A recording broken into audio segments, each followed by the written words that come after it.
बहू, कहते हुए अच्छा तो नहीं लग रहा, पर इस बार गर्मी की छुट्टियों में तुम्हारा मायके जाना नहीं हो पाएगा। देवयानी जी अपनी बहू नेहा से कहती हैं। नेहा बोली, नहीं हो पाएगा? क्या मतलब मम्मी जी? देवयानी जी बोली, बहू, तुम्हारी ननद बबीता आ रही है, तो इस बार तुम मायके मत ही जाना, क्योंकि उसे 7वां महीना चल रहा है और वो डिलीवरी के बाद ही यहाँ से जाएगी, तो तुम ऐसे में कैसे जा पाओगी? नेहा के हाथ काम करते करते रुक गए और वो धीरे से बड़बड़ाने लगी। 3-4 महीने, वो भी डिलीवरी के लिए? आखिर बबीता क्या सोचकर यहाँ आ रही है कि मैं उसकी सेवा करूंगी? मम्मी जी से तो काम होता नहीं है। इसका मतलब तो यही हुआ ना कि मैं ही पिसती रहूंगी। नेहा के चेहरे पर बदलते हुए भावों को देखकर देवयानी जी ने कहा, बहू, क्या बड़बड़ा रही हो?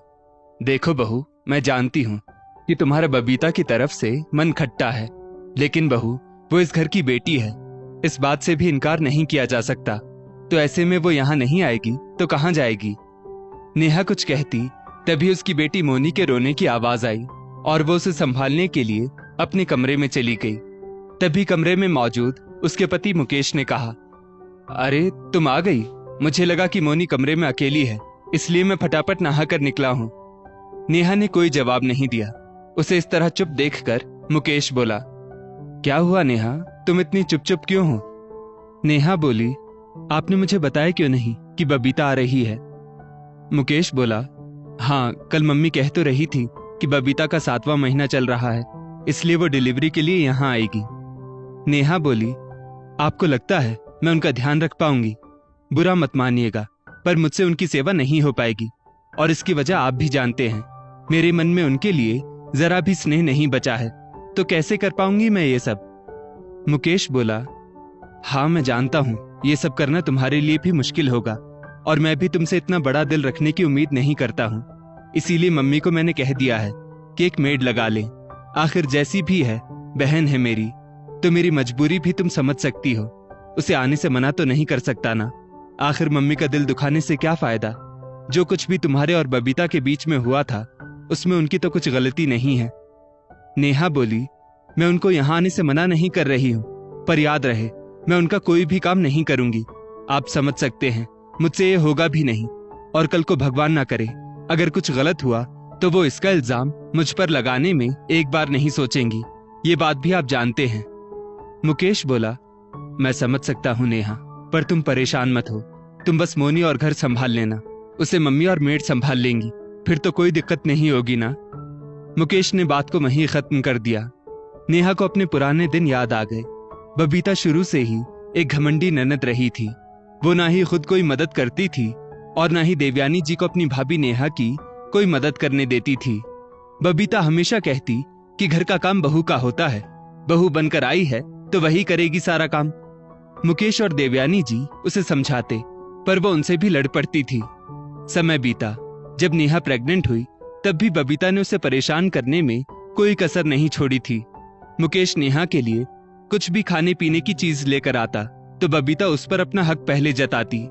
देवयानी जी बोली, अरे मैं इस नालायक लड़की का क्या करूं? इसके पापा और दादी ने इसकी हर जिद पूरी करके इसे इतना बिगाड़ दिया है कि कितना भी मना करो ये मानती नहीं, उल्टा सबसे लड़ने को तैयार हो जाती है। दोनों इसे बिगाड़ कर मेरे माथे छोड़कर चले गए। नेहा का जब 7वां महीना चल रहा था, तब अचानक देवयानी जी को किसी कारण से मुकेश के साथ अपने मायके जाना पड़ा। देवयानी जी बबीता से बोली, देखो बबीता, नेहा का 7वां महीना चल रहा है, उसको तुम्हारी जरूरत हो तो संभाल लेना। ननद के नाते ना सही, इंसान होने के नाते ही संभाल लेना। मैं बस 2-3 दिन के लिए जा रही हूँ, तो तुम 2 दिन कहीं मत जाना, घर पर ही नेहा के पास रहना। बबीता ने अपनी माँ की बात एक कान से सुनी और दूसरे कान से निकाल दी। वो पूरे दिन अपने कमरे में ही मस्त रहती। उसे नेहा से तो कोई लेना देना ही नहीं था। सिर्फ खाना लेने के लिए वो अपने कमरे से बाहर आती, या फिर अपने जूठे बर्तन रखने के लिए। नेहा अगर उसके पास जाती तो वो चिढ़कर कहती, क्या है भाभी, आपको समझ में नहीं आता कि किसी के कमरे में बेधड़क नहीं आते हैं? अरे प्राइवेसी भी कोई चीज होती है। जाइए आप अपने कमरे में बैठिए। वो अंदर से अपने कमरे का दरवाजा बंद कर लेती। दूसरे दिन नेहा को सुबह से ही परेशानी हो रही थी, तो उसने 2-3 बार बबीता से कहा, बबीता जी, मुझे अच्छा नहीं लग रहा, आप एक बार मेरे साथ डॉक्टर के पास चलेंगी? बबीता बोली, अरे डॉक्टर से क्या बात करनी, और वैसे भी बस आज की ही तो बात है, कल भैया आ जाएंगे तो उनके साथ हॉस्पिटल चले जाना। आज जैसे भी हो बर्दाश्त कर लो, क्योंकि मैं कहीं नहीं जाऊंगी। ये कहकर वो अपने कमरे में चली गई और दरवाजा बंद कर लिया। कुछ समय बाद नेहा को दर्द शुरू हो गया और उसने बबीता को बहुत आवाज लगाई, लेकिन उसने ना तो दरवाजा खोला और ना ही नेहा को देखने आई। आखिर थक हार कर नेहा ने मुकेश को फोन किया और सारी बात बताई। मुकेश ने तुरंत अपने दोस्त को फोन किया और उसे उसकी पत्नी के साथ अपने घर भेजा। जब तक दोस्त और उसकी पत्नी घर पर पहुंचे तब तक नेहा की हालत खराब हो चुकी थी, तो जैसे तैसे वो लोग उसे हॉस्पिटल लेकर गए। जब अस्पताल पहुंचे तो पता चला कि बच्चा काफी देर पहले अंदर ही खत्म हो चुका है और यूट्रस में इन्फेक्शन भी हो गया, तो यूट्रस भी निकालना पड़ गया। नेहा इस सदमे को झेल नहीं पाई और उसके मन में बबीता के लिए बस नफरत समा गई। आगे चलकर बबीता की शादी हुई, तब भी नेहा को कोई उत्साह नहीं था। उसकी हालत देखकर पति और सास ने यह निर्णय लिया कि एक बच्चा गोद लेना ही सही रहेगा, और अभी 7 महीने पहले उन्होंने मोनी को गोद लिया था और नेहा मां बन गई। अचानक मोनी की खिलखिलाहट की आवाज से नेहा पुरानी यादों से बाहर आई और अपनी बेटी के हंसते मुस्कुराते चेहरे को देखकर वो भी मुस्कुराने लगी। 2 दिन बाद बबीता मायके आ गई, लेकिन नेहा न उससे बात करती और न ही उसका कोई काम करती, और इसके लिए देवयानी जी और मुकेश उसे कुछ नहीं कहते। एक दिन बबीता चिड़चिड़ाकर बोली, ये क्या बात हुई मम्मी, मेरा काम या तो आप करती हैं या फिर नौकरानी, आपकी बहू क्या पूरे दिन आराम करती है? देवयानी जी बोली, बेटा जब तक मैं हूं बस तब तक ही तेरा मायका है। माँ के रहते अपना मायका और अपना व्यवहार सुधार लो, वरना तुम्हारे ऐसे घमंडी व्यवहार को मेरे बाद कोई नहीं झेलेगा। किसी से कोई उम्मीद भी मत रखना, क्योंकि तुमने अपना मायका खुद ही बहुत पहले खत्म कर दिया है, और तूने कभी अपनी भाभी के लिए कुछ किया है जो वो तुझे अपना मानेगी?